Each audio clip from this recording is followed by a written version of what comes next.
It's the end of May, and there are only a few days left of school. I usually look forward to summer vacation. No school, having the house to myself all day while my parents are working, and just doing whatever the hell I want. But not this summer. This summer, my parents are forcing me to go to summer camp for 6 weeks. 6 weeks! That's practically the whole summer. They say I have no social life. They say I need to make friends. You know what I say?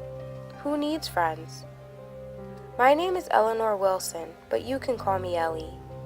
I'm 14 years old and in the 9th grade. I haven't always been so socially awkward and unable to make friends. When I was in elementary school, I had lots of them.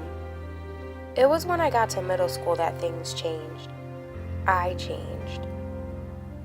Middle school was totally different from elementary school. After summer when I returned, a lot of people who had been my friends had changed too. They dressed different and acted different. When they saw me in my all-black gothic attire, some of them even ignored me completely. There was only one girl who was still nice to me, and then she ended up moving away a month after school started. Then I had no one to talk to, no one to hang out with, and no one to call my friend. Ever since then, I've had a really hard time fitting in, so that's why I'm not happy about having to go to camp. But I guess I have no choice in the matter. My parents are planning on driving me up there this weekend. It's Saturday morning, and my mom just woke me up. I vaguely hear her mention something about breakfast and downstairs. I was up late last night packing for camp. Mom told me a week ago to start packing, but I have a bad habit of waiting until the last minute to do things. I groggily climb out of bed and head to the bathroom to wash my face and brush my teeth. Next, I go back to my room, get dressed, and grab my bags.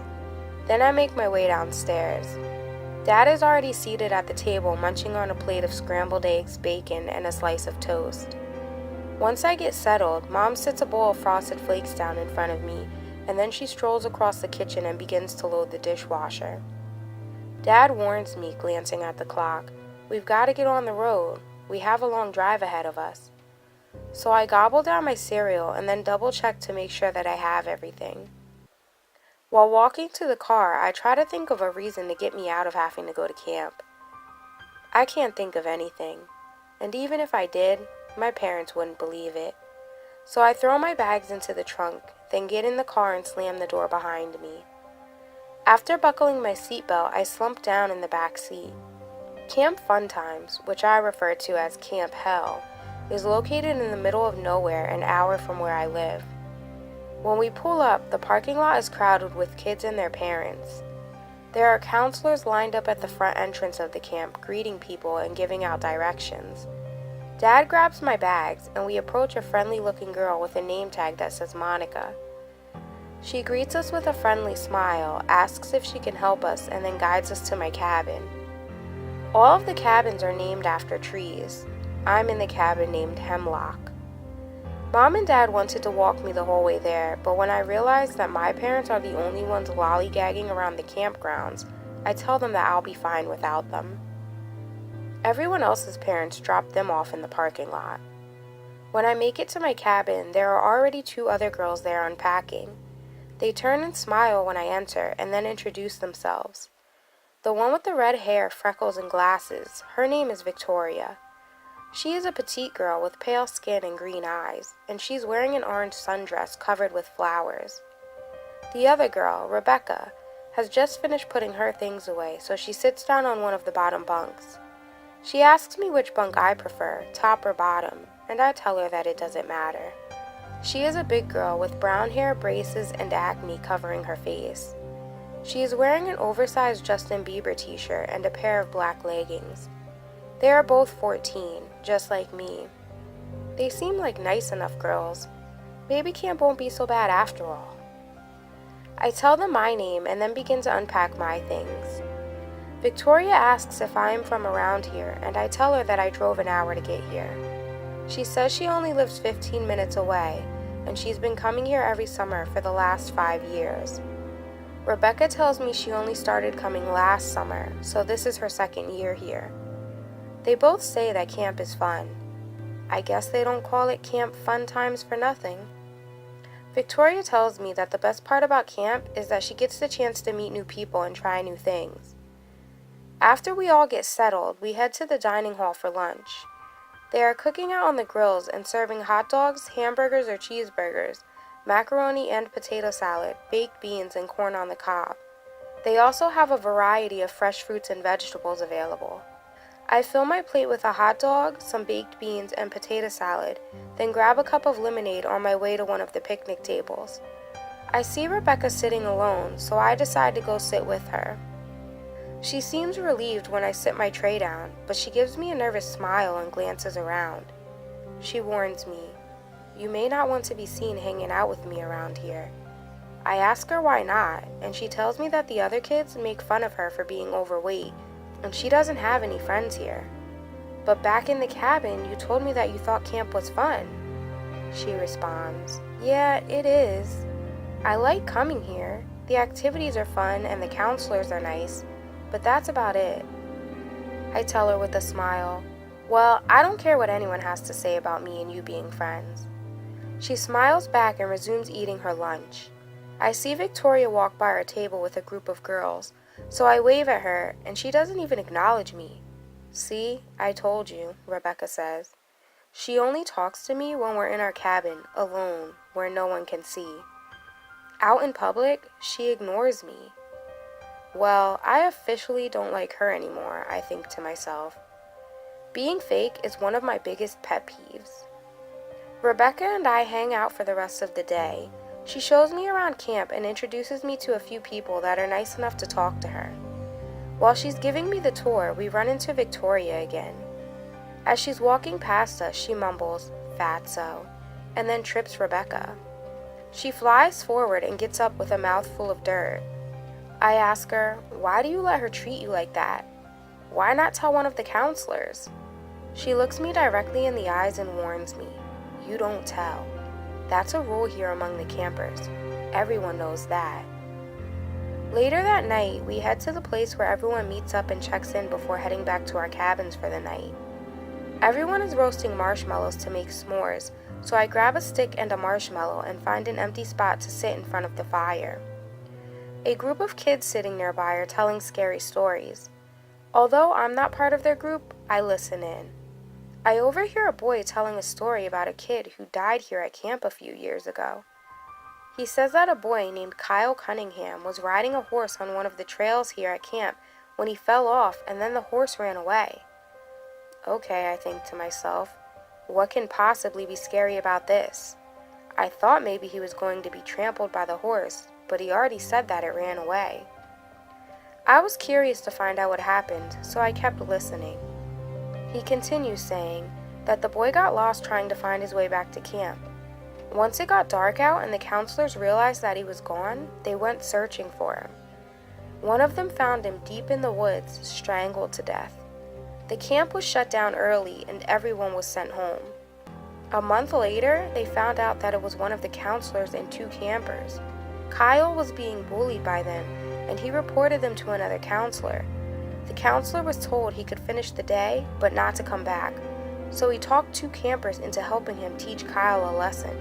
Don't be a snitch. They followed him through the woods while he was riding on the trail, and coincidentally, he just so happened to fall off his horse.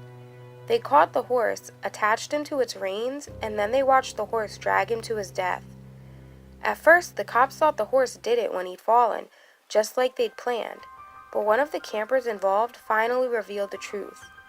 The camp reopened the following summer, but campers were no longer allowed to participate in activities without a counselor present. The other kids called his story BS. They thought he made it all up. When Rebecca comes and sits down next to me, I ask her about it.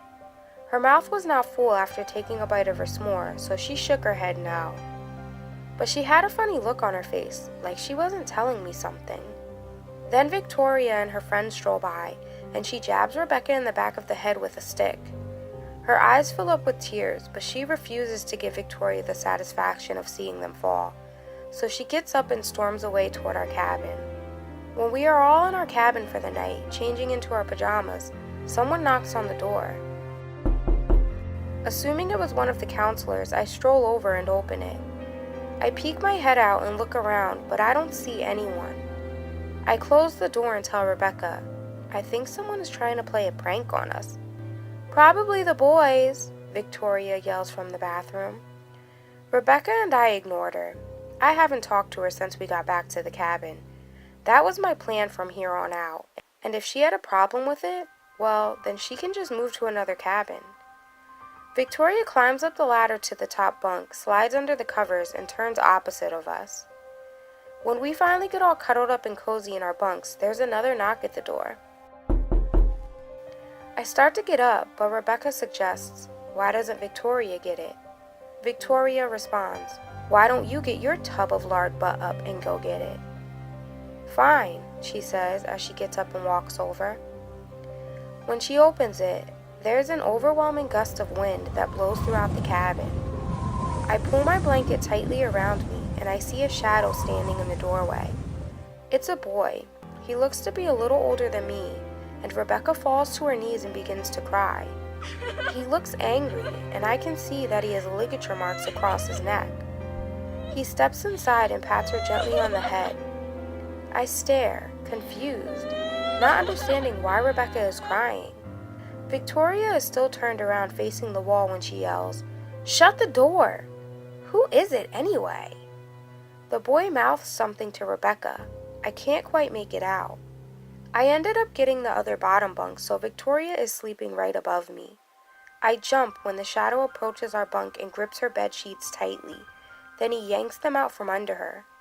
She leaps up, screaming and hollering, and then she hops out of bed. When Victoria sees who it is, her jaw drops to the floor. "No, no way," she says in astonishment. She's scared shitless. As he slowly approaches her, she crawls as far as she can underneath my bed. She's screaming the entire time while Rebecca is still on her knees crying, watching the whole thing transpire. I'm now hiding, peeking out from under my blanket, not understanding what's going on. When the boy finally reaches the bed, he bends over and Victoria's screams are so loud now that I have to cover my ears. He pulls her out from underneath the bed and wraps her bed sheet around her neck. She's struggling, trying to slide her fingers in between the sheet and her neck, trying to escape, and then I see her face turning blue as he drags her body out the door. Then the door blows shut and Rebecca gets up and turns off the light. I am afraid, but I assume it was another prank, so I just lay down and go to sleep, expecting Victoria to be here in the morning. When I wake up and she isn't there, I find Rebecca in the dining hall at breakfast and ask her about last night.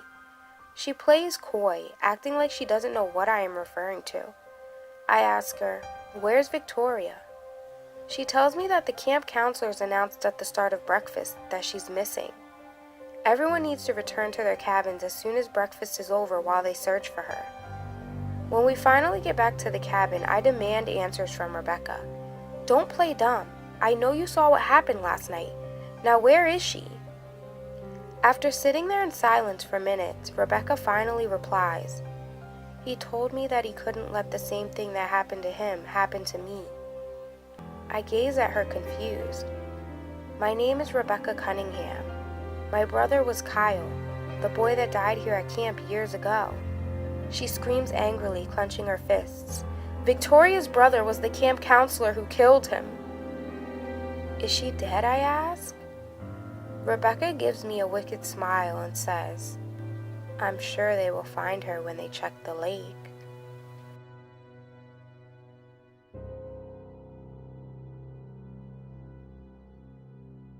Subscribe for a new story Mondays, Wednesdays, and don't forget Saturdays. See you next time on Nina's Nightmares. Really? You're supposed to click the like button, not me. Ugh.